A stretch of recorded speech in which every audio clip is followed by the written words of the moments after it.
Hello viewers, ఇవాళ మేము శ్రీరామ భక్త ఆంజనేయ స్వామి దేవాలయంకి అయితే వెళ్ళాము. ఈ ఆలయం యొక్క విశిష్టతలు మన పూజారి మాటల్లోనే వినిపిస్తాను, వినేయండి. కమనీయ విగ్రహం పారిజాత తరుమూల వాసినం భావయామి పవమానందనం.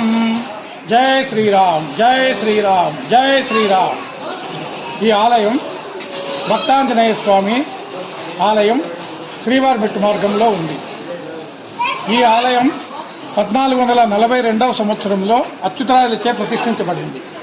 ఆ రోజు నుంచి ఈ రోజు వరకు స్వామివారికి నిత్య కైంకర్యాలు జరుగుతూనే ఉన్నాయి.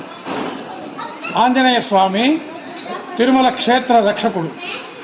ఈ శ్రీవారిమెట్టు అనేది వెంకటేశ్వర స్వామి అలిమేల మంగమ్మ పెళ్లి చేసుకున్న తరువాత 6 నెలలు అగస్త్యముని ఆశ్రమం, ఇప్పుడు శ్రీనివాస మంగాపురం గుడి ఉండేది అగస్త్యముని ఆశ్రమం పూర్వాశ్రమంలో, అక్కడ 6 నెలలు ఉండి తర్వాత ఇక్కడి నుంచి ఇట్లా నడిచి కొండకెళ్ళారని ప్రతీతి. అందుకనే ఈ మార్గం పేరు శ్రీవారిమెట్టు అని. ఈ శ్రీవారిమెట్టు పురాతనమైన మార్గం. ఒకప్పుడు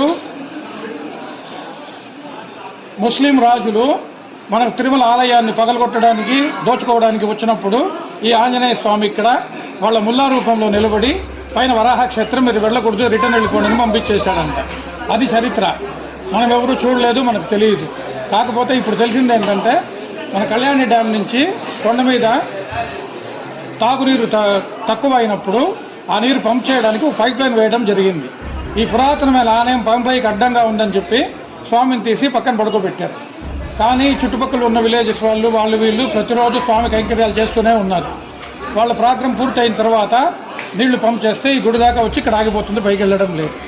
ఆ పరిస్థితిలో వాళ్ళు రకరకాలుగా ప్రయత్నించి స్వామిని ప్రార్థన చేసి ఇక్కడ గుడి కడతామని మొక్కున్న తర్వాత నీళ్లు మళ్ళీ వెళ్ళింది ఇంకొక రన్లో.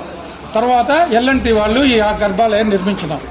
అప్పుడు 600 సంవత్సరాల క్రితం నిర్మించిన ఆలయం జీర్ణావస్థకు అయిపోయి ఒక స్థితిలో ఉన్నప్పుడు దాదాపు ఒక 10 సంవత్సరాల క్రింద ఈ ఆలయం నిర్మించబడింది. ఈ ఆలయం స్వామి చాలా మహమోన్నతుడని జనాలందరూ నమ్మకం. ఇక్కడ వచ్చి ప్రార్థన చేస్తే కోరిన కోరికలు తీరుతాయని చాలామంది అనుకుంటున్నారు.